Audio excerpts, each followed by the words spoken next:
What up, what up? Welcome to the Hub of Fantasy Football. I'm your host, Uriah, and I got my co-host, Foley. What's going on, Foley? Hello, it is Foley, and I just want to give a shout out and we miss you to our co-host who is once again missing, Evan. He is the comedic relief of this podcast, not because he's funny, but because it's funny just how bad he is at fantasy football. Ooh, shots fired on the podcast. That's a little messed up, but we'll see how this goes. So today what we're going to get into is the draft and the results of the draft. Just an overall, Foley, what did you think about it? Yeah, I think, and this is where we're going to disagree, Uriah, but I came out of the draft feeling like everybody has gotten better at drafting. There's not really as many crazy drafts as there used to be. Like, you can make an argument for, even if you didn't like the players, you can make an argument for what they were doing with everybody. The whole Shedeur thing is we could spend a whole podcast just talking about the Shedeur slide. I just spent 30 minutes talking to somebody about this, but... Yeah, I would love, I mean... Where are you coming from? Because I have I think a totally different take on it, but I would love to hear what you think about it right off the bat. My take is what Shedeur said publicly, which is that he was telling all the teams, don't draft me if you don't want a culture change. But here's the thing. Every team that needed a quarterback was a team that did not have a first-year coach. And if you're not a first-year coach, you're not looking for a culture change. You're going to convince yourself that, hey, I like my culture, so why would I take this guy who's saying, don't take me if you don't want a culture change? I don't want a culture change. I'm not taking him. Like, I think there's more to that part of it than people are talking about. But obviously, it's all the off-field stuff. He didn't deserve to slide that low just on talent. Well, our what we think is not that far off. As far as the way I think about it, I do think he went in there and he was like, look, this is what I'm about. Mm-hmm. If you don't like it, that's fine. I think he came in there with a chip on his shoulder, and I think he was ready to prove himself, and he was betting on himself. Mm-hmm. He wasn't really worried about where he was going or what he was doing. He was just letting people know. And I think that came off as cocky. Mm-hmm. And... you know, like you said, older coaches, they didn't want to deal with the headache. They didn't want to deal with Deion Jr. And his squad, and they didn't want to deal with Deion because, you know, they were probably thinking that Shedeur is going to be like, hey, Dad, they want me to run this, and Dad's going to, you know, hey, you need to do this, and then it's going to get back to the coach, and it's just going to be a nightmare. But I don't think that's how he's coming. I think he's coming off as legit really wanting to play. Yeah, and I will say this, because I know it's very easy to look at how that draft went and just think it's kind of funny and laugh at the guy, take some schadenfreude. Yeah. But I just want to acknowledge this is basically a child. Like, this is a 21-year-old who, like, to no fault of his own, and I know it's hard to feel sad for a rich kid, but yeah. But at the same time, his entire life, he has been told that things are one way, and we watched him find out over the course of a weekend that it's another way at 21 years old. And I do feel a little bit bad for him. Like, he's emotionally stunted, and I don't think it's all his fault. Well, don't even get me started. I think that's 90% of the kids nowadays. Sure. Yeah, I mean, like you said, and that's probably where the phone calls and stuff came from. I mean... a kid born with a silver spoon in his mouth, and everybody feels sad for him, and everybody's laughing about it. Yeah, I think it went a little overboard, but it's kind of the world we live in now. Yeah. And if you gotta have thick skin. No, for sure. I'll be interested to see how it goes. So we'll just start off right off the bat. We'll go alphabetically, and we'll start with Arizona. So what my take on it is Arizona went mostly defense. Yes. I would have liked to see another offensive weapon, wide receiver. But they chose, I guess they thought, I don't even know who their number 2 and number 3 is. Oh, I can tell you that. Besides their tight end. Setting aside the tight end, I mean, so number 1, obviously Marvin Harrison Jr., number 2, Michael Wilson, number 3, Greg Dortch. Gross. Yeah, it's a little gross. I liked Michael Wilson 2 years ago. I think he's too redundant to Marvin Harrison. But I mean, this was a team that needed to get some defensive personnel. They were like, it was basically the all MAC team on their on their defense last year. So it makes sense that they went heavy defense. Well, I mean, I like Walter Nolan. For sure. I like Will Johnson. Yeah, I thought they had good picks. As far as everybody else, I really don't know much. Denzel Burke, I know he's pretty decent. I don't know how they'll relate, but nothing really crazy on the fantasy side. Yeah, no, it's almost completely irrelevant to fantasy. All right, moving on to Atlanta. Now, Atlanta did basically the same thing, but I love their first 2 picks. Yeah, it was aggressive to trade back into the first. So for people, just to recap, they took Jalen Walker at 15 overall, linebacker / edge hybrid out of Georgia. And then Pierce. Yeah, then they traded back into the first round at pick 26 to take James Pierce, who has concerns about his Personal. drive. Yeah, well, it's personal, yeah. Like, so I just want to clarify for our listeners of whom there are tens, hopefully. Tens of tens.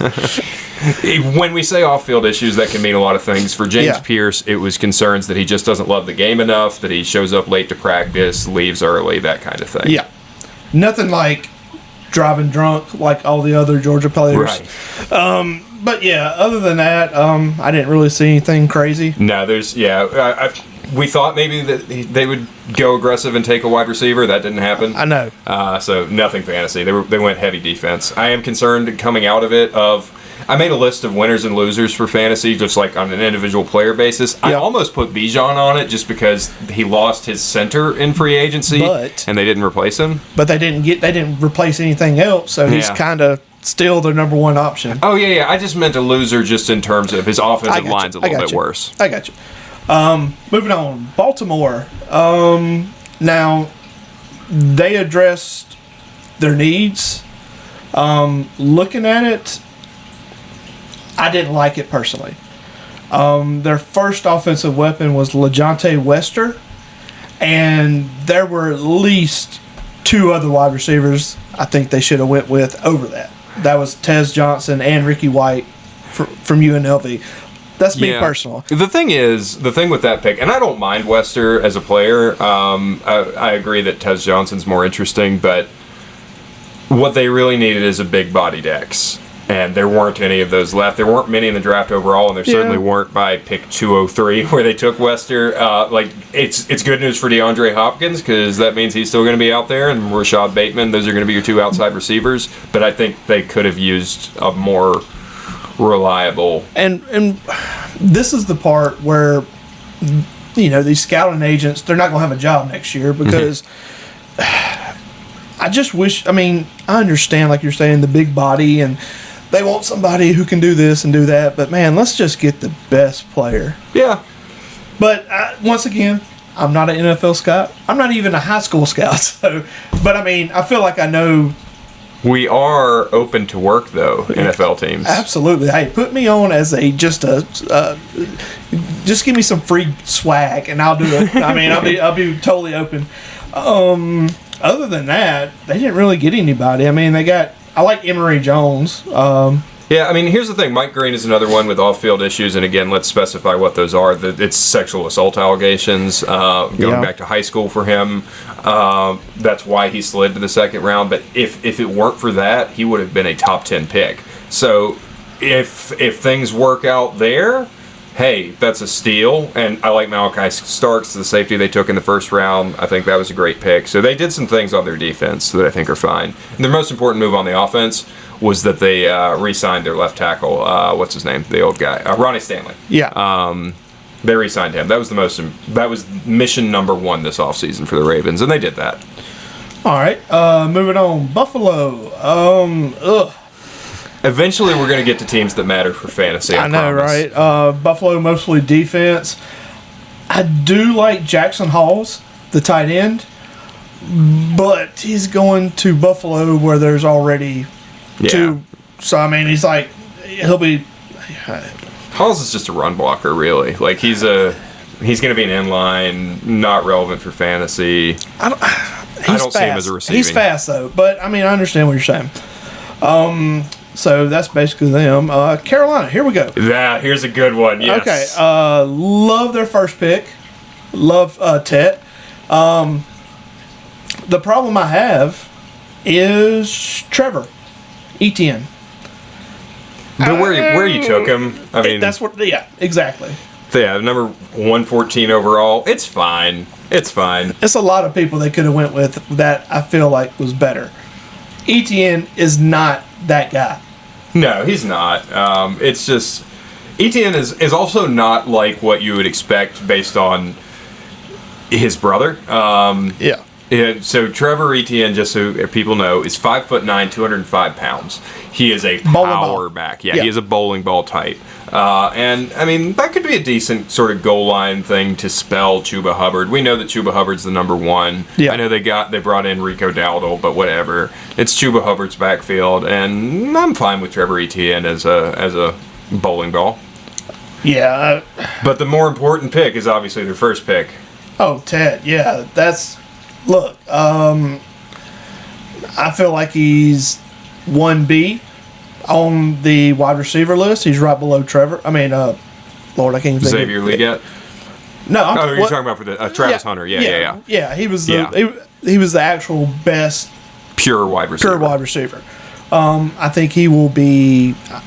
I think this will only help Young. But saying that, I mean, I don't know if I have a whole lot of trust in Bryce Young yet. I don't know. I mean, Bryce Young is the latest on this train. That wasn't just good play we saw at the end of the year. That was elite play from Bryce Young we saw at the end of the year. And now we do give him this weapon.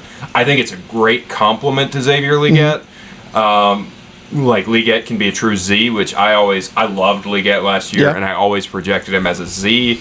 I think Tet is an X that you can move into the slot sometimes, but I think they will go very nicely together. Okay. And let Legette, who's just so blazing fast. People forget how fast he is. If he can just get behind defenses while McMillan is the high volume guy, possession guy. I think that's going to work really well. For me, it was always what team does McMillan go to. I think this is a great situation for him. I'd be excited to draft him this year, and it makes me a little more comfortable with Bryce Young. Okay, so let me ask you this. You said Bryce Young was elite at the end of the year. So let's take Sam Darnold. Sam Darnold was, I mean, he had all the makings of, I'm stretching a little bit, all the makings of an MVP up till like week 13. You are stretching a little bit. Well, I mean, he was really good. Touch those toes. So I guess what I'm saying is, would you rather have Sam Darnold last year or Bryce Young last year? Bryce Young. Now, I know it didn't pan out in fantasy, but Yeah. I would say Bryce Young's best games were better than Sam Darnold's best games. So Bryce Young over Sam Darnold this year? Yeah, I Okay. think so. I mean, Okay. I'll have to check my model. You're fine right now. This is just off the top. Yeah, my gut instinct says Bryce Young. Yep, I just checked. I do have Bryce Young over Sam Darnold in the model. Listen, let's don't get into the models yet. We're going to get to those later Yeah. on future podcasts. But no, listen, I have on my list of winners, non-rookie winners, I have Bryce Young on there. I think he did too. So the Tet pick is that big. yes. Let's see. Moving on, we'll go to the Bears. Listen, I love Loveland. I like Penn State. I can't remember Me his too. name. Tyler Warren. I thought they picked the wrong tight end. Yeah. I would have rather had Tyler Warren. I love Luther Burden. And the number 7 running back, that's just a special teams guy. I've never heard of him. Oh, so Kyle Monangai, Yes. let's give him a little bit of a shout out because he is another one of those like bowling ball types. I don't have his measurements pulled up, but he is a big 5'8", 211. 5'8", 211. There you go. He is a big bowling ball type that I think Ben Johnson will love. I think you're probably right that he's going to be special teams at most and not see the field much, but there is a path for him to see the field here. Yeah. And with this offensive line and with the way that we know Ben Johnson, former offensive coordinator of the Lions, likes to run things, there's a path for him to be interesting if somebody gets if Roschon Johnson gets hurt. I wouldn't put it past Monangai suddenly being an interesting pickup, but obviously the two bigger ones are Colson Loveland and Luther Burden, and I think we should talk about them. But anything you got on Monongai? Okay. So we'll start with Loveland first. Yeah. We heard rumblings that they were going to go to tight end.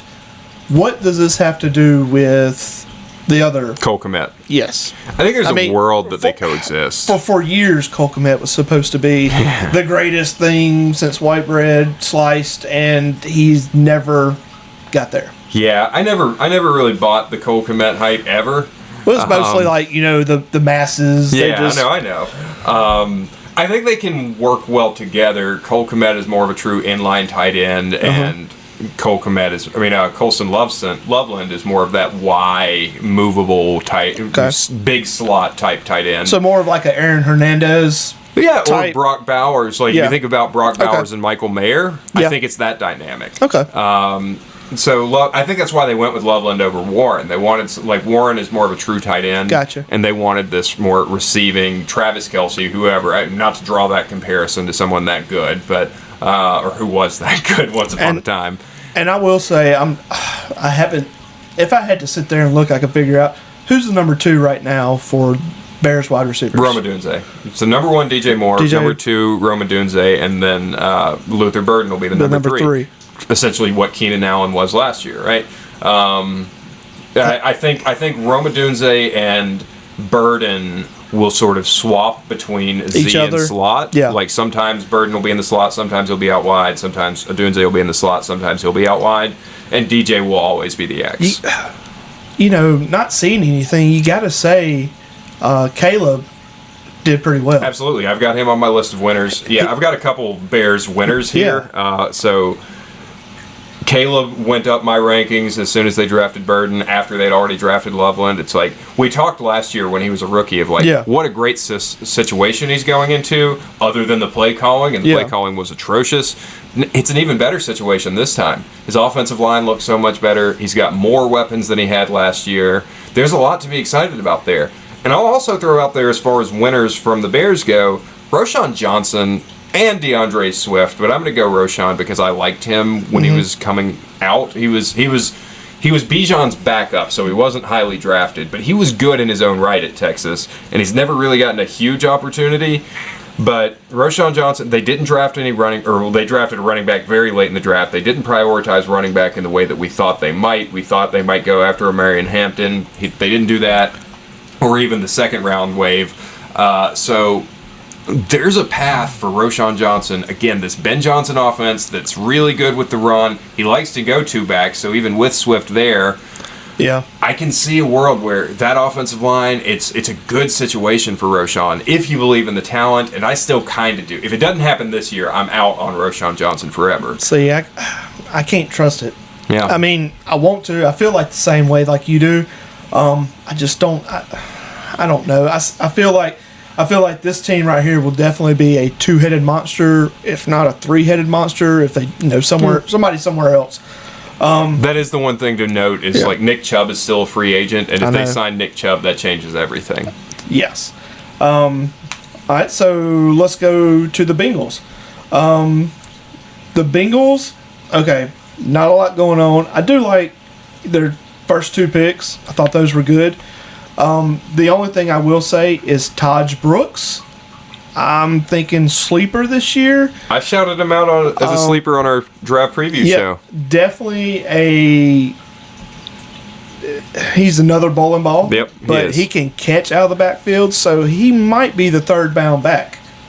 So just watch out for that when you go drafting Chase Brown. Yep, I agree.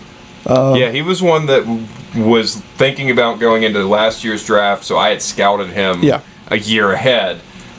So maybe I'm just biased because of that. No, him and Ollie Gordon should have both went out that year. They should talk about too. Yes. Yeah. And so all right, so we'll come up on one of our requested teams, Cleveland.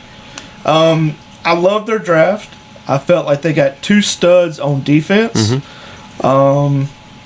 They also, and I know you're going to disagree with me, but they got, from my rankings, they got 2 of the top 5 running backs in the draft. I wouldn't go that far, but I will say, to me, the Browns had the best draft of anyone in the league. I agree. say what you want about missing out on Travis Hunter. I consider Travis Hunter 1.5 players. Yes. But you got 2 first-round picks out of it, so you got 2 players for the price of 1.5. It was a good trade. It's a great trade. Mason Yes. Graham is still a blue chip player. Phenomenal finesse Swissager there. is Swissager's a a good stud. linebacker. Yeah. James, that's for IDP in our other league. He is a definitely stud. Love Quinshawn. Yeah, I mean, he's another bowling ball, but Yep. he can be more than that. That's just how he was used in Ohio State. And then Dylan Sampson, who I know you love. I love him. Yeah. And I can't believe they got him in the 4th round. I can't believe he fell like that. I was But surprised, too. Fannin is a stud. He was a stud at Bowling Green, so I mean, I'm But it's a bad situation he gets into because of he's David Njoku. but he'll probably have a year Yeah. to kind of take it in from Njoku. Yeah. I'll just say I made it like for draft purposes this year, not dynasty, but Yeah. just for this year alone. I did make like a top 5 tight ends, and it's Yeah. pretty ugly because rookie tight ends are ugly. But I did have Fannin at number 5. I think it's a great situation.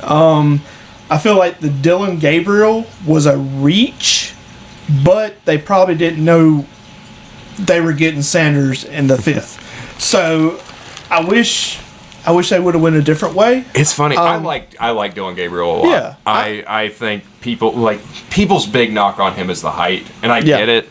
We've seen enough like the Baker Mayfields and your favorite Kyler Murrays of the world. Now Bryce Young, even Drew Brees and Russell Wilson were both a little shorter.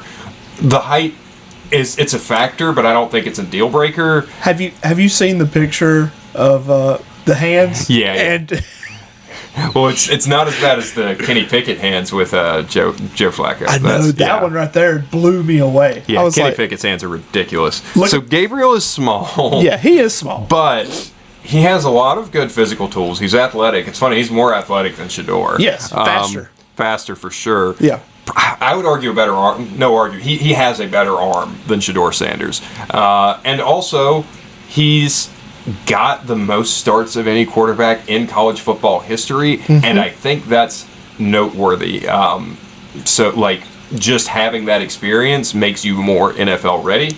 So I'm just going to give you my take on what Cleveland should do with all their various quarterbacks, and I know this is not what they're going to do, and I want to hear what you think they should Put do. them in a Yahtzee cup and shake it. So what I think they should do Yes. is for the first 5 games of the season, have Kenny Pickett start.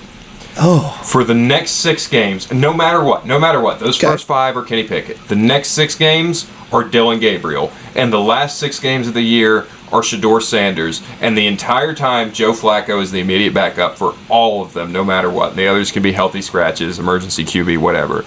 No matter what, you stick to that plan, and at the end of the year, you figure out what you got. If you got multiple that are good, you trade one of them away, but try to figure out who is your long-term answer. I know that's not how they're going to approach it. I genuinely believe that's how they should. Coming from a sports athlete side, if you have more than one quarterback, you don't have a quarterback. Yeah, I know the old saying. I mean, it's true. I mean, I've seen it. I've been in it. I mean, you can't do it. But saying that, I think Shador was a steal in the 5th. Yeah. I don't know how good he's going to end up being, if he will be good. But I think the number 2 rated quarterback in the 5th round, I think is Yeah. a steal. Absolutely. Steal of the draft. And I think he's more ready in the Browns offense than Dylan Gabriel. I think Dylan Gabriel's the most NFL ready for any offense. And I do, like, as much as I do think Shador is a good, not great NFL quarterback, I think he's sort of a mid-tier quarterback in the NFL long term. I will say he has more limited arm strength that worries me in Cleveland outdoor with the wind that they have. I understand. So I don't think that's a huge deal, but I think it is a little bit of a deal. And again, I think Dylan Gabriel has a better arm. He has more experience. I think he's the more ready one, and that's why I would have Shador Sanders not going out until the last 6 games. He'd be the last one I'd want to march out. Okay. Let's see. Let's go to Dallas. Yeah, this one wasn't great. What are we doing? I mean, seriously. Blue and Maffa, why? I mean, there are so many other running backs than Blue and Maffa. Yeah. See, it's funny. I've kind of moved past grading like who else was on the board at that time, and I'm just looking at it. Okay, who is where? And Jaden Blue from Texas. I might just have a bit of a bias towards Texas running backs for some reason. Yep. Because of Bijan, maybe. But I don't think he's amazing. He wasn't even the starting running back at the beginning of the year. But he became that. Yeah, because the guy got hurt. Yeah. I do think it's not it's a situation worth monitoring with a very shallow backfield. I mean, come on, he's competing with Miles Sanders. He's got a path to the field. I know. For fantasy. But I agree with you. Like, it's not an exciting pick. It's not a sexy pick. Tyler Booker is probably the most noteworthy for fantasy, even though it's just an offensive lineman. He's the only good draft pick they had. I disagree. I thought Booker was a bit of a stretch, but they filled a need on their offensive line. They still have more holes on their offensive line. They do. But at least it's a step in the right direction for that run game for whoever it ends up being. Still not a good situation for the run game, but whatever. It's a step in the right direction. I did think their next two picks were good. Donovan Ezeraku, okay, I thought was a first-round talent. I love Ezeraku. And Siobhan Ravel, I've heard it pronounced both ways. I don't see it. I think it's a great pick for the third round. I don't see it, but I understand. I would have taken him in the second. Okay. Let's see.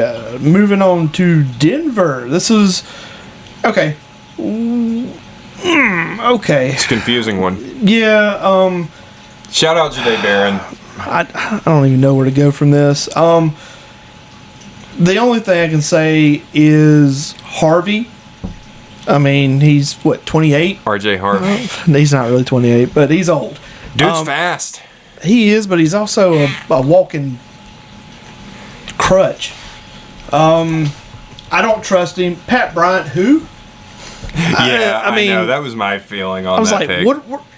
Anyway. Wide receiver for Illinois. Yeah. For our listeners. I think, and I hate to say this, RJ Harvey, unless they get anybody else, late round pick, he'll probably be the starter. I agree. Yeah, he was a second round pick. Harvey was a second round pick out of Central Florida. For me, of all the rookie fantasy running backs, I have him number 3. Yeah, because there's list. 2 more I'd take over. Yeah, and I'm pretty sure we're the same on both of them. I kind of went back and forth on putting him at 2 or 3, but I put him at 3 because it's Sean Payton, and Sean Payton is good at frustrating us with who he puts out there. So Harvey, I think, has a pretty clear path. They moved on from Javonte Williams. They didn't seem to love Audric Estime last year. I'm going to laugh at Jaleel McLaughlin every time, although it's Sean Payton, so maybe that's like Lil Jordan Humphrey, and he's just going to keep trotting this guy out there. Yeah, so definitely like a precursor to what I said about RJ, definitely is Sean Payton, and you really don't know who's going to come out in the field. Yeah. I mean, I'm sure there's Taysom somewhere. No, that's true. He's got. Oh no, Taysom's in Seattle. Okay, I couldn't remember who he went to. Yeah. RJ Harvey is definitely one that's very interesting, and I think if we can trust Sean Payton, it's a good situation for him. And he's fast. I like fast rookies. That's one of my weaknesses, I would say. All right, now Detroit, and here we go. This is where I wrote gross. That's how I feel. I don't see one person worth a darn on their team. So I can talk through it a little bit. Go ahead. As the resident Lions fan who was not excited by this draft, but I have learned, like, in the Brad Holmes general manager era, I've never loved their drafts, and it's always worked out. Well, So I'm going to keep that in mind. In Brad, we trust. Let's talk through it. First round pick, Tyleik Williams, defensive interior out of Ohio State. I'm indifferent on that one. It was a reach, but he is a very good run defender. He can't rush the passer for crap, but he's a very good run defender. Okay. Whatever. Tate Radledge, we future-proof the offensive line. I'm all for it. I'm good with that. Isaac. Isaac Tesla is the weird one. That was a reach. It was one that at the time, I thought this is ridiculous. They traded up to get Isaac Tesla from Arkansas. I went back and looked at him more because he was not one I looked at beforehand much. I will say I can talk myself into this pick. This is one that's like, it's probably not going to work out, but there is a world where this guy is a physical freak. He's 6'4", 217 pounds, and fast. Okay, I understand that. Where I come from, he was garbage in college. He only performed at the Senior Bowl. He did perform, yeah. So that's the thing. Like, was he garbage in college, or was his quarterback garbage in college? And when the first time I looked, I thought it was that he was garbage. The second time I looked, I said, "Oh wait, he actually looks great out there. He just has a terrible quarterback." I know. I think you're probably right. I know where you're coming from. I can see that, but and like Arkansas's number one wide receiver transferred this year. So I mean, he was not the number one. I don't know. I think it was a miss, but I think you're probably right. It's more likely than not that it doesn't work out. But I'm just saying, I can convince myself of that being like a really exciting pick. I like Dominic Lovett better than I do him. Yeah, I don't know about all that. And that should tell you something. I don't know about all that. I would disagree there. A couple other picks just to shout out. Miles Frazier, guard from LSU. I thought that was a solid pick. And also the edge from Boise State, Ahmed. I'm not going to be able to pronounce his name right. Hassanein, we'll say. That dude was born to play for Dan Campbell. If you've ever watched him, that is a Dan Campbell dude through and through. First Egyptian NFL player of all time, if I remember correctly. But like his personality, he is a perfect fit for that team. Okay. Let's move on to Green Bay. Your favorite. I know you love Matthew Golden, so let's talk about him. I wouldn't have took him in the first round, but that's me. Much rather have Savion in the third round. Understand about the offensive tackle. It's kind of a whatever. Everybody else, I really don't see anything out of anybody that just blows up on tape. Yeah, so I actually did mock Savion to Green Bay quite a bit, so I was glad to see him go there. I think that Savion Williams, a.k.a. Cordero Patterson, is like someone that the coach there, whose name I'm now blanking on, will be able to figure out how to use creatively. But Matthew Golden is the one to talk more about. I think he's the more relevant one. And I'm with you. I'm not super excited about it. I think he is another wide receiver 2 on a team full of wide receiver 2s. Yes. But plenty of people have convinced themselves that Golden can be a wide receiver 1, and I could be wrong. I'm willing to admit that I could be wrong. Yeah, we'll both be wrong if that happens. And this is probably, I would guess it's Romeo Doubs that's out from this. Well, and Jaden Reed's throwing a fit about it because he's mad because they drafted so many wide receivers. It's like, bro, you didn't even start 60% of the games. Right. So I mean, what? Savion to me is not a wide receiver. He's just a chess piece, movable type of guy. Golden to me replaces Dobbs, and Watson and Wicks will still be splitting the other outside role. Savion will outscore Matthew Golden this year. That's a bold take. I will stand on that hill. Matt, let us know what you think. Matt ain't listening. That's bad when you have people in your league that will not listen to you. Let's go to Houston now. I loved this one, kinda. Listen, I know what I'm fixing to say. You're gonna be like, what? I'm not crazy about 2 Ohio State wide receivers. I loved it. I get Higgins. Got it. Noel? Jalen Noel. I don't know. I don't know. And then Graham Mertz in the 6th round? Come on, we can't be complaining about 6th round picks. Okay. Yeah, I just like a pick like that just doesn't even register for me. Graham Mertz, the terrible quarterback out of Florida. This is the Florida fan talking. That's why he's all terrible. worked up about it. I'm worked up because they could have had Rourke. They could have. Yeah, they could have. That's true. They could have had so many more. That's true. Curtis Rourke would have been a better pick. I'll give you that. I do like Lackey. Yeah, Luke Lacey. Or Lacey, however you say it. I do like that in the last pick. Yeah, that's a great gamble. Tight end out of Iowa. I know there have been like, oh, he's not a normal Iowa tight end. I know he's had a lot of injury problems, but as your last pick of the draft, your Pretty second good. pick of the 7th round, take that gamble on an Iowa tight end. Absolutely. But just to go back to the 2 Iowa State wide receivers, the way I see this, I love it. I liked them both pre-draft a lot. Higgins was one of my favorite receivers in the draft. I talked about He will that. be number 2. Yeah, he's so obviously the guy that I was out on for a long time and have been wrong about. What's his name? The ex wide receiver for, or really plays Z more for Texans. The Texans' number 1 receiver. I can't think of his name either. God, y'all know who we're talking about. He went off last year and got hurt. Yeah, Nico Collins. Nico yeah, Collins. Yes. Who was he was a 3rd-year breakout. Yeah. But he's great when he's healthy. He's going to be their number 1 in the Z role mostly. Tank's gone. Tank is hurt, but Stephon Diggs was, let's not forget, before he got hurt, was great in the X role that Jaden Higgins will now take over. Saying that, you got to have C.J. Stroud on that winner list. You know, I didn't put him on there, but Okay. you're right. You're right. He should be, because he added these new weapons. So And everybody was Higgins- hurt last year. Exactly. Higgins replaces Diggs, and then I see Jalen Noel as competition for Christian Kirk / insurance for Tank Dell not coming back healthy. Gotcha. Right? Because He's gone we don't for the know. year. That they've already said Yeah, that? They yeah. have? Okay, I missed that. So yeah, like it's think. him and I'm Christian pretty sure. Kirk competing for the slot role. I would like to say, watch out for Woody Marks. Okay. Definitely a good sleeper. Running back out of USC? Yes, he is catches passes. He'd probably be a 3rd down guy. I like him. Okay.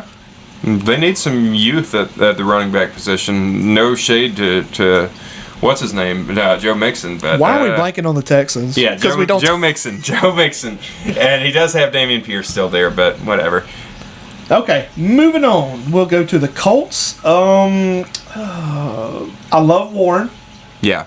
Not crazy about the rest. This was one of the chalkiest picks. Like, all year I kept mocking Tyler Warren to the Colts in the first round. And that was just such easy chalk, and they did it. DJ Giddens. Wow. I don't understand that pick, but whatever. You know, Giddens is in this tier that's like, I kind of saw everyone after RJ Harvey as like, they're kind of the whatever, just pick your poison. And RJ Harvey was really the first in that tier for me. I got you. So Giddens is another one. I don't have strong feelings about it. I mean, hey, Riley Leonard as extra competition at quarterback for Anthony Richardson and Daniel Jones. He's probably better than. Anyway. He might be. Maybe. I don't see it. His I arm. think, I think Riley Leonard's awful. As I've said on this podcast before, or no, that was Sam Hartman at the time. Yes. That I was thinking of. But Riley Leonard also, I don't think is a good quarterback. I think he's pretty good. Not great, but I think he's better than AR. But anyway. Jacksonville. Here we go. I love Hunter. And I love Tootin. Let's see. And that's about it. So on the Hunter thing, Travis Hunter, obviously that was a big splash move. They trade up to number 2 to get him. I just want to say, we talked before the draft about it's hard to really talk about fantasy implications for these guys until we know where they go. Yeah. Okay, we know where they go. We still, with Travis, need to know how they plan to use him. I will say, if you are in an IDP format, check quietly check your league settings now and find out if he can get points. Sleeper is going wide receiver and cornerback. So he can get points for both? Yes. Okay, regardless of where you start him? I hope that translates to other sites. Yeah. Because I have the number 2 pick, and I'm hoping he slides to me. Because that league is IDP. Yeah, if you're in IDP, I think Travis Hunter's a no-brainer for a dynasty league as your 1-1 if you can have him score both ways. So now that said, for a normal league, yes, I'm a little hesitant. I get that it's not a bad situation, him being the number 2. They just released Gabe Davis, but I don't know about it either. He's going to be playing defense. I'm concerned. I'm hesitant. I'm not going to be. I might not in our league. I probably won't be the one to draft Travis Hunter this year. Somebody's going to draft him just for the name. Yeah, Yeah. I'm like you, without putting pen to paper, I would say Travis Hunter's probably going to be around 600. 5 touchdowns. 600 yards, yeah. That's what I would think right off the top of my head. That's what I would put him at. So I'll take the under on that. I won't blame you. Yeah. Honestly, that was me being generous. Yeah. Now, like I said, I do like Bayshal Tootin. I listen. The boy is fast. He is. He's got it's not an easy path, but he does have a path to become the starter. I think so too. So definitely keep him on your list, especially if you're in a dynasty. Watch out for him. Everybody else, I can't really say anything about them. I know Uriah doesn't like 40-yard dash times, but just to say, Tootin ran a 4.32. Yeah, I knew he's fast. Yeah, 99th percentile for running Believe backs. it or not, I watched a lot of Virginia Tech football. Is that right? I did, because on our fantasy team, I had the quarterback. So, yes. Moving on. Once again, here we go. Kansas City, yuck. This is one of the teams I was like, this is terrible. Yeah, this is one that a lot of people, I don't know, I don't hate it. A lot of people were like, oh, the Chiefs came out so great. I felt like they just treaded water. Exactly. Josh Simmons is dealing with a knee injury, if I remember correctly. Yeah, he's dealing with a knee injury. So, okay, you get a left tackle, but it's one that might not be able to start day one. I watched Tennessee. I've never heard of Norman Lott. Oh, I do know. I like Norman Lott. Okay, He's as sort of a three-technique defensive lineman. I think he's pretty good, and I didn't mind that. Ashton Gillott was another one. It's kind of crazy that he was still there in the 3rd round. I didn't mind those 2 defensive line picks. And Jalen Royals is, I think, pretty good. He's okay. I don't hate him. It's such a crowded receiving room at this point. Yes, that's the problem. Yeah. But once again, they have a crowded wide receiver room that's Yeah, none of them are number ones. They have a crowded running back room that's Oh, it's even worse. It's like, that's what I'm saying. It's not even in the running back room. I mean, it's kind of gross. Yeah. Unless you really believe that Pacheco can come back strong, I have my doubts. Yeah, it's too much of a if. Yeah. On that. Yeah. He didn't look good when he came back last year. But yeah, I mean, just to recap the Chiefs wide receiver room right now, Rashee Rice, who will at some point get suspended eventually. Yeah. And should be the number 1. Yeah, it should be the number 1. Xavier Worthy, Marquise Hollywood Brown, and then Jalen Royals. So I might be forgetting someone. Another one of those people that were supposed to blow up Hollywood and never has. Yeah, that's injuries. I know. For Mahomes. Yeah. I'm always skeptical of Mahomes for fantasy. I thought it was crazy that Evan took him where he did. However, we didn't really get to see the Chiefs wide receiver room at full strength last year. We didn't. Hollywood got hurt in the preseason, didn't come back till the very end of the year, long after Rashee Rice was already gone. Xavier Worthy hadn't come into his own yet. So I'm interested to see how it does look when they're all out there and healthy, and it could be good for Mahomes. Hot take: Kelsey will be a top 3 tight end. Ooh, that is hot because he sure didn't look like that last year. I know. I was I was disappointed in the Chiefs for not drafting a Kelsey replacement. Yes. All right, let's move on. Oh yeah, let's move on to the Chargers. Here we go. This is a fun one. It's not one of my best drafts in my books, but it was a fun one. Oh man, the first 2 picks, killer. Yeah, they're fun and fantasy relevant. Caldwell is good. Kennard, I don't know. Love Gadsden. Great tight end. Yeah, I don't know much about Oronde Gadsden the second. Well, he was great. Tight end from Syracuse. I can't remember. He was good this year. He was hurt last year, and the year before that, he was crazy. Okay. So on these first 2 picks, the first one, we knew going into this that Uriah loves this guy. Love him. And I'm sure he loves the landing spot for him. Absolutely. Omarion Hampton, running back out of UNC.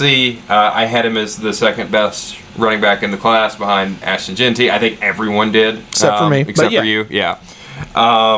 I will say on my list of losers, I have Najee Harris because he got signed to the Chargers, and then we brought in Hampton. Yeah. I'm a little concerned of like how much of a split backfield that's going to be, but I think Hampton can eat anyways. Yeah. I do have Hampton as my number 2 fantasy rookie this year. Okay. I mean, that Chargers run game is like it's a Harbaugh run game. You're gonna Yeah. love it. You're gonna love it. And Hampton's. I have my concerns, as I've said, about Hampton being able to read lanes, and Yep. this is a power gap scheme that I am concerned about with Hampton being able to read those gaps. Not worried in this any bit. Like I had started to convince myself that it's exciting, and now as I say it out loud, I'm still worried about him being able to read the gaps. He's got it. That said, he is still an exciting player. That would be my first rookie I take if I can take it. Yeah, I wouldn't go that far. Oh, yes. But then Trey Harris, who I know Love you it. also love. Love, yes. He went up with Jackson Dart, and now he's going to an even better Yeah. quarterback. So I think it's a win-win. Yeah, I have Harris as number 5 on my list of fantasy rookies right now. And I have on my list of losers, what's his name, who I always hated, I hope you're not going to say him. Quentin Johnston. This is like, I he's know. got competition. I never liked Quentin Johnston, and I think this is a sign that he's on his way out. He was quietly good at the end. Stop it. At the end. Stop it. He had good plays. He also had drops that cost them games. I'm just saying. He was not good last year. Let's not go that far. low key on the down low. Whatever. I wouldn't trust him as more than a wide receiver 4. That said, I was a little surprised the Chargers didn't get a tight end until Gadsden. But it's a good pick, I'm telling you. That's fine. I just don't know much about him. I'll trust you on that, I suppose. But yeah, it's. I wouldn't go that far. Don't trust me. It's exciting. That the Chargers are one of the more exciting fantasy teams this year, I would say. All right. The Rams. They didn't have a first, so they got Turd Ferguson. He's a good tight end. Yeah, I have him. I would say as I went back and forth. I think I ended up putting him. I actually took him off my top 5 in favor of. I had it between him and Fannin for the number 5 spot. I kind of wish I'd given it to Ferguson now that I think about it. But go ahead. No, I was sitting here. I was just going to look. I think I had Ferguson pretty high up there. Oh. While he's looking for that, I'll shout out linebacker Chris Paul Jr. Going in the 5th round. I thought that was a great pick for them. That's a classic Rams pick, I thought. Yeah, I had Ferguson at number 3 tight end. Okay. So I like it.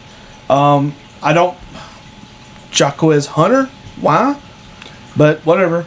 Yeah. It's Blake Corum's trying to get in there with Kyron Williams. I'll just preview this. We'll talk more later. I'm calling the shot now that Kyron Williams gets hurt this year and it becomes Blake Corum's backfield in Los Angeles. I actually called that shot last year and it didn't happen, but I'm calling it again. I think Kyron Williams is going to get hurt. And I will say this, and this is going to sound crazy, low-key draft Stafford.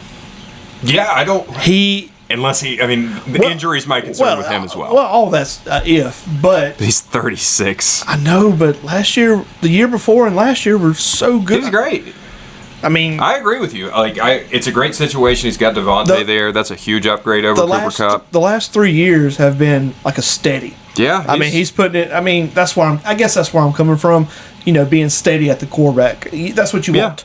Yeah, I think he's a great quarterback too. All right. In a super flex league. So moving on, another special request from Mr. Lee, the Raiders. These were my second best draft of the year for me. Okay. And I know you like Beck, so I don't even want to go there. I sure do. Genty, I guess you had to take him where you were at because of the name and blah blah blah. I'm not crazy about it. I don't like Besh, just being honest. I don't like Thornton Jr. Don't like Mellett, but he's probably better than Thornton.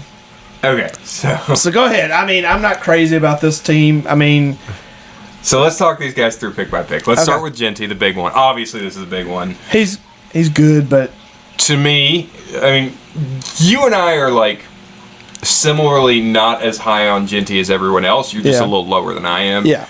To me, Genty is very, very good. with the concern about his just how much mileage is already on him. That does worry me. Yeah. I am not a big fan of taking running backs early in NFL drafts. To me, where they took him is borderline, but you can talk yourself into it, and I'm okay with that. I also don't think, like, people have said, oh, is he the best prospect since Adrian Peterson? Yeah. No. Bijan Robinson was the best prospect since Adrian Peterson. I don't think he's on that Bijan level. But he's right below it. He's one tick below it. He might be like Elliott level. He's very, very good. It's a pretty good situation. That's a pretty good offensive line. It could be better, but it's a pretty good offensive line. He's the starter. He's the starter for sure. Who's his competition? Freaking. Don't you talk about my boy. You know who it is. Yes, I do. I won't say it out of respect, and also because I can't actually think of his name. I can't think of his name. But he's terrible. So he is terrible. But he's my boy. It's a good situation for Genty. It is. I like the pick. He's by far my current model, I will admit, has him very low, but my model isn't good with running backs as far as the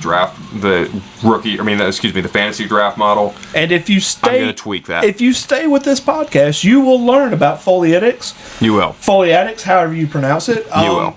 And how bad it is. But not how bad it is. You'll hear how great it is for the most part.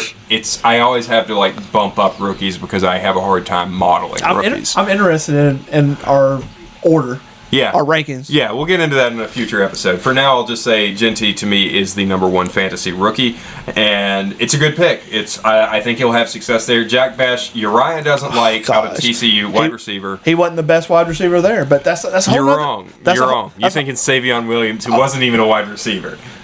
He is a wide receiver. He's just so good they had to put him somewhere because everybody kept getting hurt. Cordero Patterson. Anyway, Come on. Yeah, you put that on him, not him. I think he's good. I think it was a needed skill set of, like, you've got Brock Bowers. Great. Big slot tight end, sure. Jacoby Myers, slot receiver. Who's your X?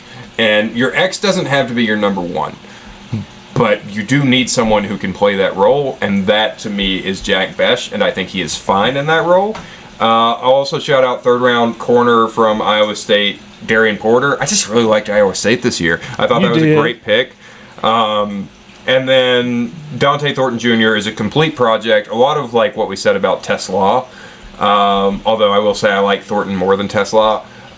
He's just an athletic freak, 6'5", well over 200 pounds. He's a big dude who is also very fast, and as a sort of project wide receiver, I like him a lot. He's not polished, but 4.3, 40-yard dash. Take the gamble on him in the fourth and see if you can turn that into something. So, I mean, that receiving core, just like all the weapons in that offense now, I can see it working out. Just to recap, Ashton Genty at running back, wide receivers, you got Jack Bash, Dante Thornton, and Jacoby Myers, and then at tight end you got Brock Bowers and Michael Mayer. I love this. Okay, and so a decent offensive line. Let me ask you this. You're the general manager. You could have took Jack Bash in the second. Mm-hmm. Or you could have took Jalen Noel. Who would you have picked? For them, I think Jack Bash. Okay. Because they didn't need a slot receiver, and that's what Jalen Noel is. They needed an outside receiver, someone who can line up on the line of scrimmage and handle a little bit of press coverage. And that's Jack Bash can do that. Listen, I am not going to headbutt you against this. And Tony, I'm sorry. I'm negative about it. I wish I wasn't, but I am. I'm sorry. Second best draft, second only to Cleveland, in my opinion. Second one's Patriots. Anyway. They're my third. We'll get to them. Moving on. Miami. Sucked. Yeah, this was, I'm not going to say it sucked. It just didn't do a ton for me. I guess that's why I say it sucked. It wasn't like their picks were bad. They just they weren't good, necessarily. Yeah, I guess that's what I'm saying. I mean, I like Kenneth Grant, but they could have taken a Josh Simmons or any of the tackles that were still on the board at that point. Instead, they waited until the second to take a tackle. I think they needed to take a first-round pick on the tackle. But I do like Kenneth Grant. He's one that I think Jim Harbaugh was probably disappointed. Harbaugh was probably hoping Kenneth Grant would still be there. Yeah. But such is life. Yeah. But yeah, they took a tackle from Arizona whose name I'm not going to attempt to pronounce in the second round. Jordan Phillips from Maryland is fine as a defensive lineman. Ollie Gordon was their first running back. What do you know more about Ollie Gordon than I do? he sucked last year, but he was great the year before that. Yeah. So, Yeah, I know you comped him to Taj Brooks in that way. yeah, I mean, like you said, Giddens, Brooks, Devin Neal. all those guys to me are on the same level. Yeah. And you're throwing spaghetti at the wall, see what Yeah, sticks. yeah. And then they took Quinn Ewers in the 7th. I think Quinn Ewers is terrible, but sure, take a gamble on him in the 7th and see if he actually is better when he gets fully healthy. I Why don't not? I don't hate it. Let's see, moving on. Minnesota. Let's go. This is a snooze fest. Yeah. I don't know why they went with Ty Felton. I feel like that's a slap in the face. I will say, Bartholomew. I know I said this before. I think he's a great pick. I think he's going to be a stud. He's just got to get the chance. For those of you who don't know 6th round tight ends, that is Gavin Bartholomew, tight end out of Pitt. I'm telling you, man, Pitt. That dude's got a motor, and he's got that dog. Yeah, I just don't have much to say. The Vikings didn't have many picks this draft. They didn't have a 2nd round pick. They didn't have a 4th round pick. They took Donovan Jackson, tackle out of Ohio State, in the 1st round. And, fine. Protect your J.J. McCarthy. Protect your little quarterback. It was a snooze fest. It was boring. not, yeah. Let's go and move on to the Patriots. 3rd best draft of the year. Love Will Campbell. Love it. I love him a little bit less than you do, but I'm fine with it. Listen, I know you listen to his hype mix and all that. Yeah. Oh, he's the guy, the man. I love the man. This dude is awesome. That's a stud right there. Anybody that talks like that, yeah. Yeah. I'm sold on the man. I'm just not sold on whether he can play tackle. And I'm happy to give him the chance. I think it was the right pick for the Patriots to take at number 4 overall. There's just no one else they could take right there, really. But his wingspan is historically low. Literally, nobody in the history of the NFL has ever taken a snap at tackle with a wingspan that short. It's never happened. Don't even bother me. And there are some, like in the AFC East, Gregory Rousseau for the Bills, very long, and I can see him just getting right past Will Campbell. We saw it in college. As much as Campbell was mostly good, mostly held up, there were longer edges that were able to just get right past him. That said, he's a hell of an athlete. Like, you look at this guy, you wouldn't expect it. Yeah. This dude is fast. That's this what I'm dude saying. ran like a 4.6 or something. He is fast, and so when he loses immediately, he's good at recovering from Yes. it. He's going to lose a lot, I'm afraid. That said, I mean, even if he does only end up being a guard, that's still an improvement. We need guard help too. But they're going to start him at tackle, and I think that's the right move. We'll see how it goes. It was the right pick. I think you're pretty excited about their 2nd round pick as well, right? I like Henderson. I think that's a great pick. Travion Henderson, running back out of Ohio State. There are probably other running backs I would have taken at that point over Henderson, but I don't mind it. And I think before the end of the year, he will surpass Ramondre Stevenson on the depth chart. Definitely. He's I a think great so. run blocker. Yes. Pass blocker, rather. So he's great at pass Doesn't protection. fumble. That's Ramondre. right. Yeah, that's right. The big problem, just to remind everyone, with rookie running backs is that sometimes they can't see the field because they're not good in pass protection. Yeah. That's what keeps them off the field as rookies. We're not going to have to worry about that with Travion Henderson. He's a phenomenal pass blocker. He might already be a better pass blocker than Ramondre Stevenson is, and that's going to get him time on the field. And then there's Kyle Williams, wide receiver out of Washington State. I don't like it. You don't like it? No, I do. I I mean, like it a lot. He's just a big play person. That's He's it. fast. Oh, well, that's the thing. As someone who has followed the Patriots closely for a long time, what they have been missing Is the long play? Yeah, it's just a separator. Just someone who can create separation. I hope you're right. And that's what he can do. That's what he brings. Everyone that the Patriots have had in their wide receiver room for years have just been slow. Like, whatever, they're good route runners, okay, but they're just slow. Kyle Williams? Nope. That's slow. Yeah. He might have the best speed of any receiver in this draft. It didn't necessarily show up in the combine, but he's got that game speed that I like. Jared Wilson at center for Georgia. It's a good pick. It might not work out year one, and he's going to sort of compete for the starting job, but center is a hard position to learn as a rookie. But long term, it's shoring up the offensive line. Braden Swinson, this isn't fantasy related, but yeah, Edge from LSU in the 5th round. I cannot believe he went that late. I like that pick. It's a phenomenal pick. So there's a lot to like here. I think that honestly the Kyle Williams pick is my favorite of the Patriots draft. Okay. I think that's going to work out well, and I do have on my list of losers Kayshon Boutte because I think Kyle Williams could push him out. Is Polt still the number 1? No, Jalen Polk is like not even a starter at this point. But there's Stephon Diggs. Remember, I forget about Diggs. And it seems like he's going to be healthy week 1. So Stephon Diggs is the number 1. You don't think Demario Douglas in the slot, and then it's a pretty open field for the other you outside don't think it's spot. Boutte? I don't think it's Boutte. I think he's going to get cut before. Don't you talk about Boutte like that? I could be wrong. I like Boutte. Don't get me wrong. But I think he's a cut candidate for sure. Okay. Moving on, the Saints. My question here. This is a funny one. Did the Saints know about Carr? I was about to say the same thing. I feel like they did. They had to have at least known it was a possibility. They had to. Because there's no way they didn't know it was a possibility. I had to update my quarterback model that I had just finished building when Carr announced his retirement. Tyler Shuck is my number 2 in terms of year 1 rookie fantasy quarterbacks. He will lead all rookies in scoring. He'll certainly lead them in interceptions. But possibly scoring as well. I wouldn't put it past him. I'm just saying it's because of quarterback. Yeah. I haven't gotten deep into it. I've heard that he has a pretty good fantasy playoff schedule. That the Saints do. So keep that in mind. Tyler Shuck is an interesting one. I think I'm going to give this comparison while acknowledging that I liked the guy that I'm comparing him to a lot more, and most people hate him. And that is Will Levis. Oh, Mayo boy. Because if you watch Tyler Shuck, Levis. I love Levis. I still believe in Levis. I don't love Shuck. I think he's okay. I don't love him.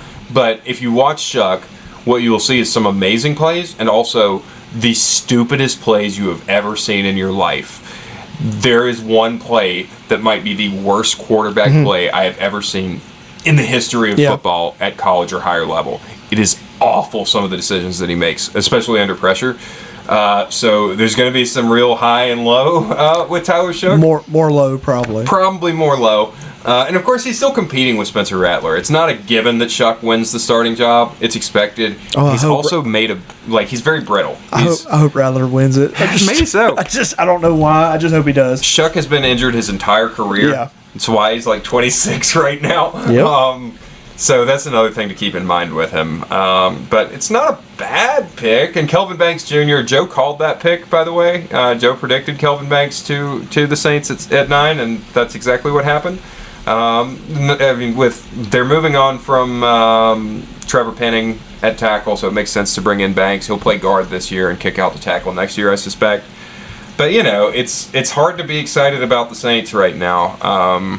Sorry, Saints fans. I know we have multiples. They did draft Devin Neal, who I've referenced a couple times already today. Yeah, he's not exciting at all. I wish they would have went with a wide receiver.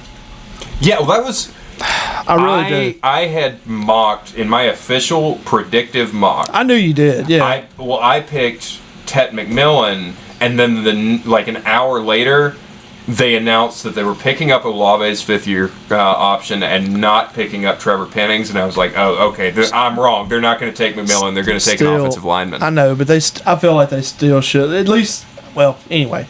And McMillan was already gone, by the way. Yeah. And so then it's like, what, are you going to take Matthew Golden that early? God, no. Emeka Egbuka, there wasn't a great pick. I like Egbuka. I love Egbuka, and we'll get into him in a bit. All right, let's go to the Giants. Okay, I'll say this. I like their draft, but it's just because of 3 picks, and I don't know if 2 of them are going to pan out. That being Jackson Dart and Cam Scatterboot. I am pretty much exactly with you. I hope they do. I don't have a lot of hope for it. I do think Abdul Carter is one of those talents that's off the wall. He's a blue chip. I like Jackson Dart. I'm afraid he's not going to last. I like Cam Scatterboot. I don't think he's going to last.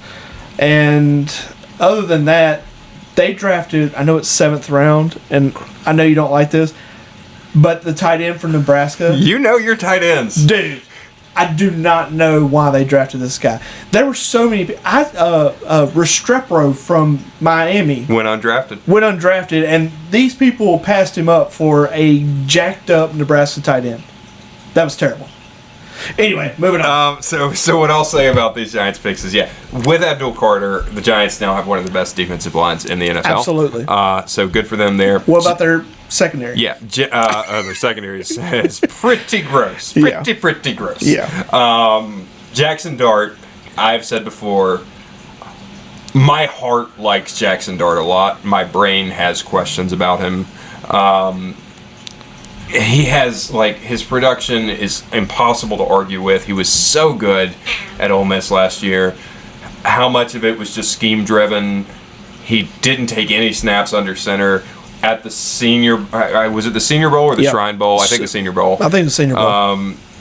At the Senior Bowl, he struggled taking snaps under center, so I'm worried about that. I think it's a good landing spot where he's got 2 starters ahead of him. He's 3rd on that depth chart behind Russell Wilson and Jameis Winston. It's not going to be easy for him to see the field this year, but not impossible. And he's got to learn how to slide. That kid takes way too many hits, and he's not built like that. Well, he's not small, but he ain't ready to take those kinds of hits. And then, Darius Alexander out of Toledo, I kind of like. He's fine.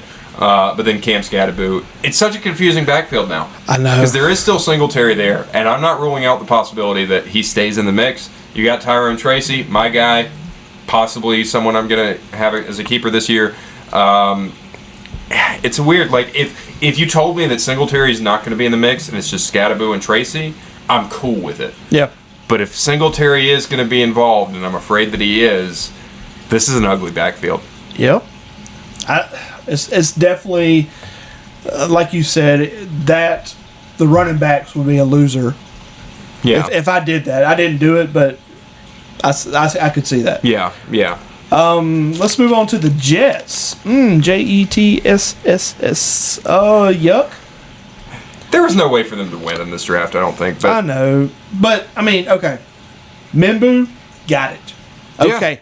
I agree. He's a good tackle. Mason Taylor was a reach at number 2. At number 42 overall, 2nd round, I thought it was the right place for Mason Taylor to go, honestly. I have him as my 3rd tight end for rookies in fantasy this year. I think it's a fine spot. They were talked about for Brock Bowers last year, and they probably should have taken Brock Bowers last year, if we're being honest.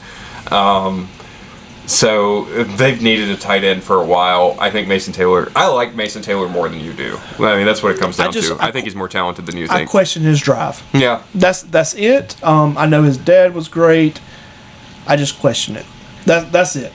And by the way, I do like him, but just to say, in terms of upside, this dude turns 21 today as we're recording. I'm not sure if it's exactly today, but it's this month he turns 21.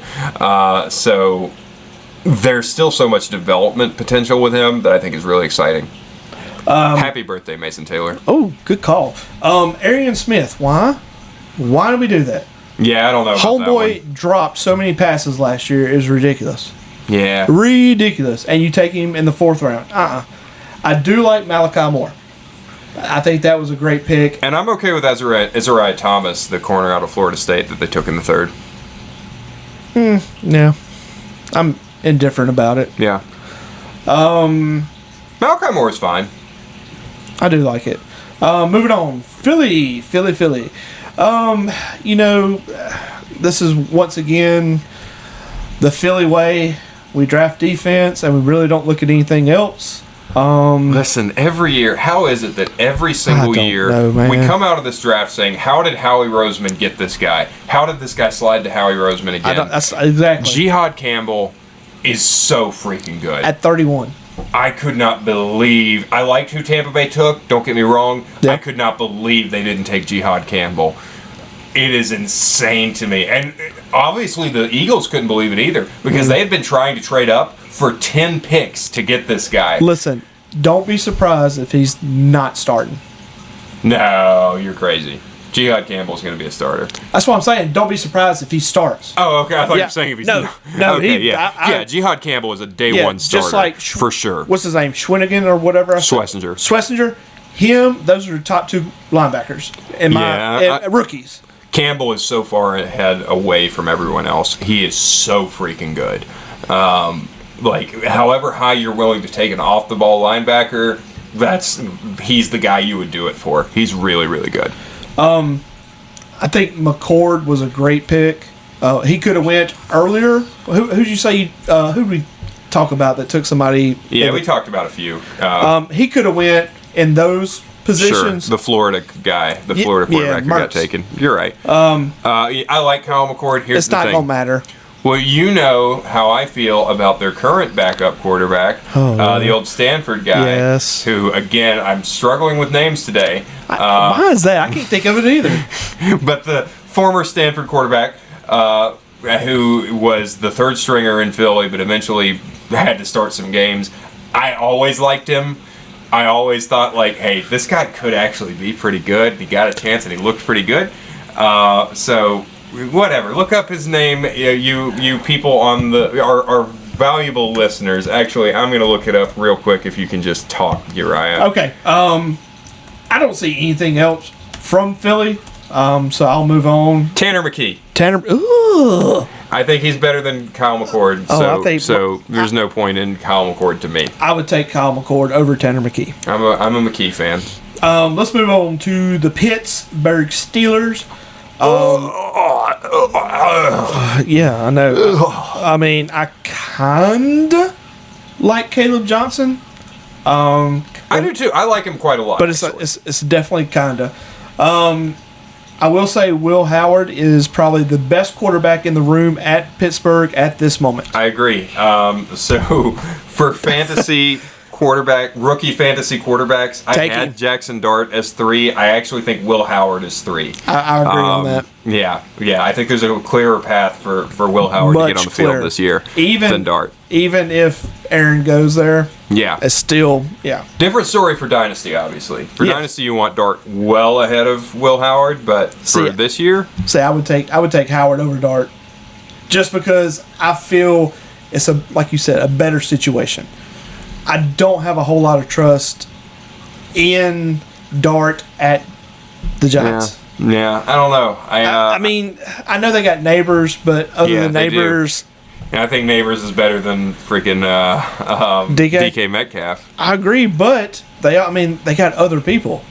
Not anymore. They traded away George Pickens. Okay, I wasn't even talking about Pickens. I'm talking about They got Van Jefferson.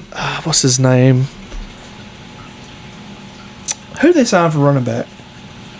Nobody. Nobody. I don't think they got Jalen Warren there still. Oh yeah, that's good. That's good. It's a good spot for Caleb Johnson. Not right. Look, I'm changing all the things on here. Never mind. no. Just strike that. It's a bad situation in Pittsburgh wow. right now. I will say, I think that I was wrong. Jack Sawyer, edge from Ohio State's a fine pick in the 4th round. That's about it for me, though, on them. Yeah, never mind. I take all that back. Although I do like Will Howard. Moving on, Seattle. What do you think about Seattle? I think this is one we're going to disagree on.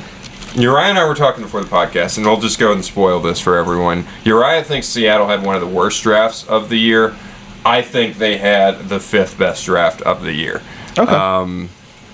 Actually, 4th best. I wrote down the Raiders on here twice. I wrote them once down as Las Vegas and once down as Oakland. Okay, so give me just offense. Yep. Tell me how you feel. Gray Zabel is the best interior offensive lineman in this draft. Seattle Okay. has always been afraid of drafting interior offensive linemen in the 1st round. Mm-hmm. They finally did it, and Gray Zabel is a great one. They desperately needed interior help, and they got the best one on the board in Gray Zabel. That alone is huge. Elijah Arroyo. They've needed help at tight end. They got one that I think is pretty good, pretty athletic. I like the Arroyo pick. Milroe is not one that I expect to work out. However, we talked about this in the preseason. We both compared him to Anthony Richardson, right? Yeah. Here's the difference. Anthony Richardson went number 5 overall. Jalen Milroe went number 92 overall. I get it. At that spot, he's worth the upside. I don't like. It's a good place to take him. I probably would have taken him over everyone else. Well, Dylan Gabriel is still on the board. I like Dylan Gabriel. I probably would have taken him over Milroe. But anyone else, sure, take Milroe. He offers you this huge upside. I think it's weird because he's so stylistically different from Sam Darnold. Everybody, that if Darnold gets hurt, it's like you got to change your entire offense for this guy. But as a project, I like it a lot. Torrey Horton is another one of those project wide receivers that, I mean, look, I don't think he's a day one great player, but long term, maybe. He's a big and fast guy that if you can add some polish to him, he could be really interesting. I'm skipping over some of the offensive players that I don't care about, but Damian Martinez is he's not bad for the 7th. Yeah, absolutely. I expected him to go well before the 7th round. I think he's actually pretty good. Now let me tell you, Ricky White. Ricky White is an interesting one out of UNLV. Look, I know a lot of people that are listening to this never watched a UNLV game. Let me tell you, Ricky White is a stud. I'm just telling you. I'm not saying stud, but he's an interesting one in the 7th round. I'll give that to you. So overall, I've been the Seahawks basher of this team, of this podcast. I have hated everything Seattle has done this offseason. They aren't back to where they were before the offseason began, in my mind, but they have undone some of their damage for me. Okay. I'm still mad at them about everything else that they've done. I think that, on the whole, it's a huge downgrade for this team, but it's not as much of a downgrade as I said on the last episode. I would go Seattle would be one of my teams this year that I wouldn't want to draft anybody for fantasy. I mean, I'll take Jackson Smith and Jigba. Besides him. I guess that's the only one. And you know what? I'll take Ken Walker, too. I think they are both winners. I think Ken Walker, but by virtue of Gray Zabel and that pick, I think the offensive line is in a much better spot. And yeah, I'll take Ken Walker or Zach Charbonnet. You know, let's see how things are looking in that backfield as we get closer to the season. I'm afraid they're going to go to Chardonnay. Maybe they will. So like, let's monitor that in training camp. Yeah. But I like their running game. Let's say that. I'm interested in their running game with an improvement to the offensive line. It could change. I could get on board with them just right now without looking at everything. Yeah. That's how I feel. Moving on, San Francisco. Not crazy about this draft either. Yeah. I think they had one of the worst drafts in the NFL this year. I agree. I think it was really bad, actually. And, man, that's another team that I'm worried about, San Francisco. Yeah. I don't have a lot of hope for them. Yeah, Mykel Williams is a sort of risky pick. I know a lot of people like Mykel Williams. He wasn't super productive as an edge rusher, so they needed help on their defensive line, sure, but I don't love it. I'm just going to say who my loser for the 49ers is, beyond just like everyone, but specifically I think Christian McCaffrey comes out of this as a big loser. They didn't do anything to help their offensive line. They didn't add any weapons. He's coming off another big injury. They lost Debo. They needed a center and a tackle, and they didn't even draft any of that. Yeah, they didn't go after offensive line. I think that this is a disappointing relative to maybe expectations for Christian McCaffrey. So saying that, I know we're not on rankings or anything, but how low is Christian McCaffrey? I currently is he in the first round?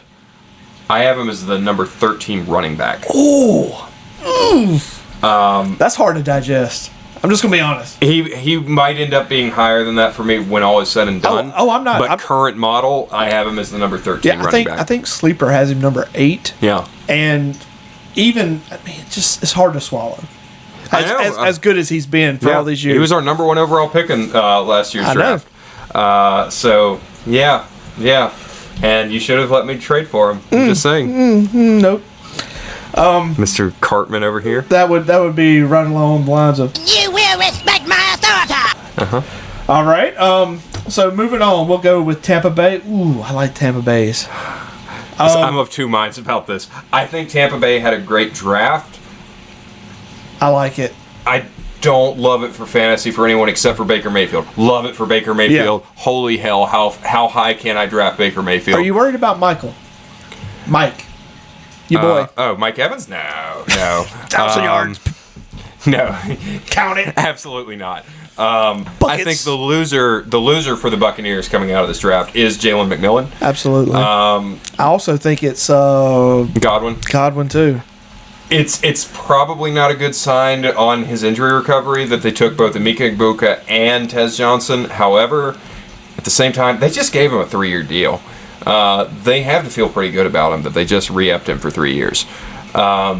So, I mean, this was a case of them just taking the best player available, and in their minds, the best player available was Egbuka. I love Egbuka. I've said all year. I mean, this is, for whatever reason, I will always fixate on this one game because it was the best college football game I've ever seen in my life. Notre Dame versus Ohio State last year, when it was Will Howard for Ohio State, and it was Sam Hartman for Notre Dame, and it was Marvin Harrison Jr. Harrison did nothing. But Egbuka was awesome, and they said it was Harrison's ankle, whatever. Egbuka was incredible, and I've been so sold on this guy. I comped him to Chris Godwin at times. I think I said on this podcast, his floor is Tyler Boyd, and his ceiling is Chris Godwin. Gotcha. So I love him. It's such a confusing receiver room now. It is. I was thinking about this. Tez.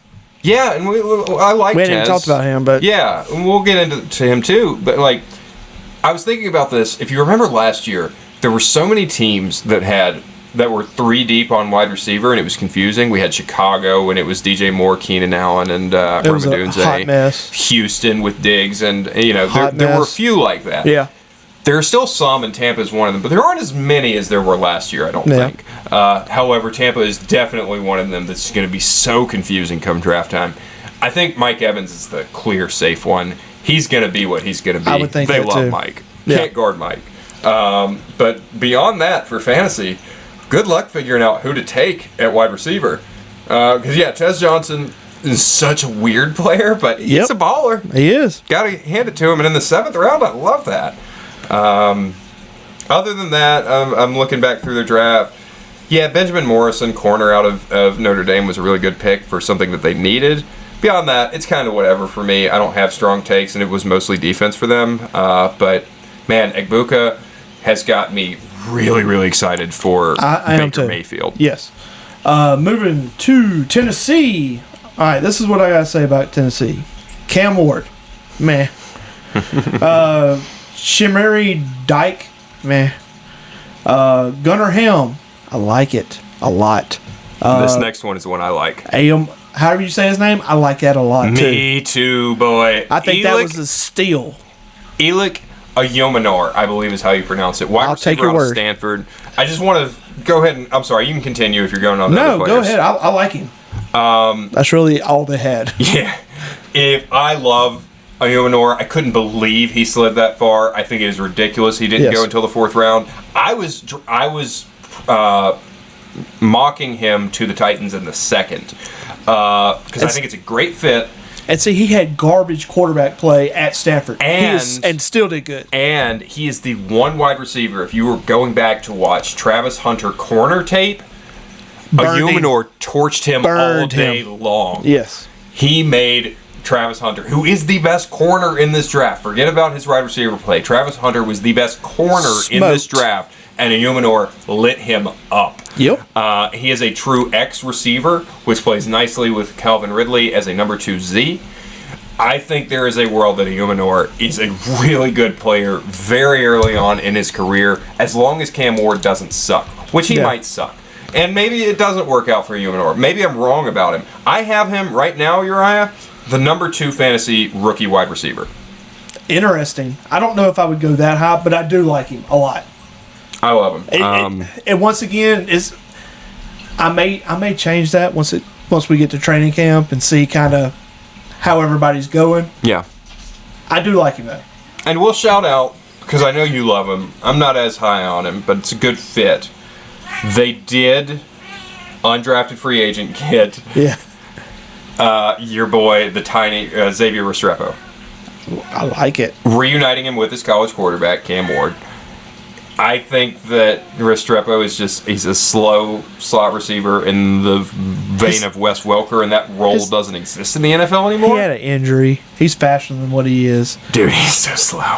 He's faster. He has such a limited route tree. But hey, maybe it'll work out. I think it's a great undrafted free agent pick. I thought he should have been drafted. Yeah. So I'm fine with it. We've talked a lot about Cam Ward. I don't love Cam Ward. I hate his release. I hate his mechanics. And I hate that he's a left-handed quarterback because I just hate on lefties, even though I am a lefty. It's probably why I hate them. That's funny. That's probably why I hate them. I'm pretty self-loathing by nature. But number 1 overall quarterback, you got to think they like him. They see something in him that's good. Yeah. So we'll see how that goes. Obviously, he is the number 1 rookie fantasy QB. He's probably the only one. Well, in a Superflex league, he and Shuck are probably the only rookies I would worth take drafting. Shuck over Cam Ward. I would take Cam Ward over him just because of the competition with Spencer Rattler. Like I said, it all may change. Yeah. Last team, Washington. Not a lot to talk about here. I like their first 2 picks. I don't know why they drafted Lane in the 4th, but whatever. Yeah, it was. They didn't have many draft picks because they traded for the Laramie Tunsil, not Laramie Tunsil. Laramie Tunsil. Yeah, and Debo. Debo. Yeah. So they didn't have many draft picks. I think Joe on our last podcast did a good job of breaking down just the off season that they had with free agency and trades. Yeah. That was where they did their action. It wasn't in the draft. Josh Connerly Jr. as an offensive line Not addition. bad. Yeah, I'm fine with that. Nothing else to talk. Trey Amos at corner is pretty good too. Yeah. They needed corner help. I think he's a good one. But yeah, there's just not much else to say here. Winner though, I will say a winner coming out of that draft is Brian Robinson Jr. because I thought they would try to go for an upgrade at running back. And they didn't do that, so that's good news for Brian Robinson. Okay. Good old 2 holes. All right. So, 2 holes. So, I'm sorry. Anyway, all I can think about is that thing where the girl goes, I have 5 hoes. And I want you to fill every one of them up. It's like, well, what? I don't know what you're talking about right now. I know, it's really, I don't know where that came from. Sorry, guys. Anyway, this is a PG. I'm sorry. Do you have a bump chicka wow wow button on on your podcast device? I do have. You know something? No soup for you! Oh, Anyway. God. Anyway. Where's that soup coming from? It's in one of those holes. Oh, no. Anyway, let's move on to Foley and some of his rankings. What you got? Yeah, so just to recap, I know I've been referencing throughout this pod, but just to recap, on my rookies just for fantasy for year 1, this is not Dynasty, but if you had to take some rookies, these are the orders I would go at the different position. Quarterback, number 1, Cam Ward. Number 2, Tyler Shuck. Number 3, Will Howard. Number 4, Jackson Dart. Number 5, I would say Dylan Gabriel is worth a shot. Ooh. I personally like Dylan Gabriel. Okay. So, we'll see how all that shakes out. Cleveland's weird. Running back, this is my order. Ashton Genty, O'Marion Hampton, R.J. Harvey, Quinshon Judkins, who we didn't talk about much with Cleveland. We did. But, I mean, he's good. Travion Henderson, Caleb Johnson, also for Cleveland, Dylan Sampson, who's the next on my list. Like Cam him. Scadaboo.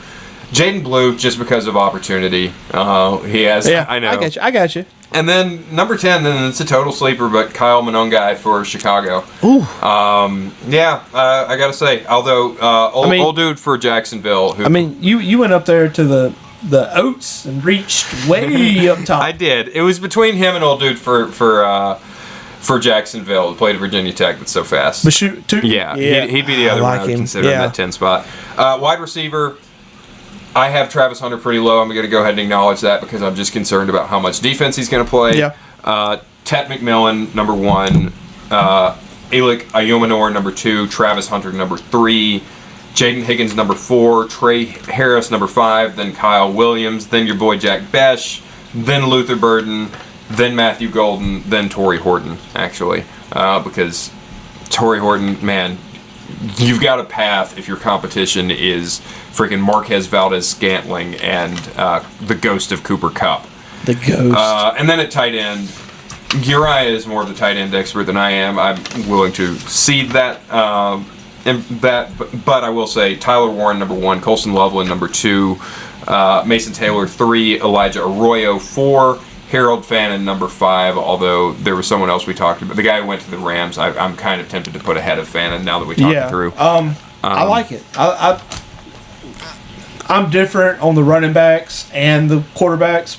Not much, but I'll give it to you. On the winners and losers, I'm sorry, did you have something on those before I moved on to my other list? Not really. I said pretty much what I was going to say. I said some sleepers and some people that I really like. I hope you keep those in mind because I think they're good. Yeah. So go ahead. For sure. On my winners list of non-rookie winners, it's pretty quarterback heavy, I won't lie. Bryce Young, Roshan Johnson, again, I think he's got an opportunity there with Ben Johnson. Drake May, because he did get the help. Yeah. I think that's big. Baker Mayfield, for all the reasons we talked about. Caleb Williams. I didn't mention Chris Olave, but Chris Olave is a winner by virtue of not having Derek Carr. So I know he's got his concussion problem, but he doesn't have Derek Carr, who hated him. That's such a iffy situation with him. And then 2 Seahawks, Ken Walker and Jackson Smith and Jigba, and then Brian Robinson Jr. Again, they just didn't draft any running backs until very late. Yeah. So great there. Losers, Keyshawn Butte. I think he's a cut candidate. Quentin Johnston, I think he's just bad. Najee Harris, kind of feel bad for him. He goes and signs with this team, and then they turn around and draft a running back in the first round. Whatever. He'll still get some work, but just not as much as we would have hoped. Jalen McMillan, because I think Emeka Egbuka is better. Aaron Rodgers, because even if he does go to the Steelers, who the hell is he throwing the ball to besides DK Metcalf? Nobody. Let's remember, Metcalf has always had a very good number 2 in Tyler Lockett, and then this past year, Jackson Smith and Jigba. Now he's on his own out there, and I don't think it's going to go well. And then lastly, Christian McCaffrey is my final loser. I have more winners than losers. And my top 4 drafts were Cleveland, Vegas, New England, and Seattle. I got you. Of course we're going to disagree on some stuff, but not that bad off. Yeah. I think once again, it's going to come how you feel about people and where you personally put them at, and that's going to be. Just keep in mind, I have not done research, but every year there's a running back, there's a wide receiver that is clutch for somebody. So just keep that in mind. Absolutely. This year, if it was a one season, what's it called? I can't think. If you redraft. If it was a redraft league, there might be like 3 or 4 I would probably go for. This year is definitely more of a dynasty for the future, I feel like. Yeah, I agree. Most of these guys are not rookies that I love year one, and I'm someone who likes to draft rookies. Me too. I'm scared of a lot of them. Yeah. But there are a few that I think can hit the ground running. Stay tuned in a future episode for my Ray McLeod of the year. Oh my goodness. Saying that, we'll start trying to do this a little bit more regular and keep y'all all in everything together. And a little shout out for prayers for our other co-host. Keep him in your prayers. He's about to die. Yeah. So, anyway, we will see you guys later. Uriah saying out. Goodbye. See you later.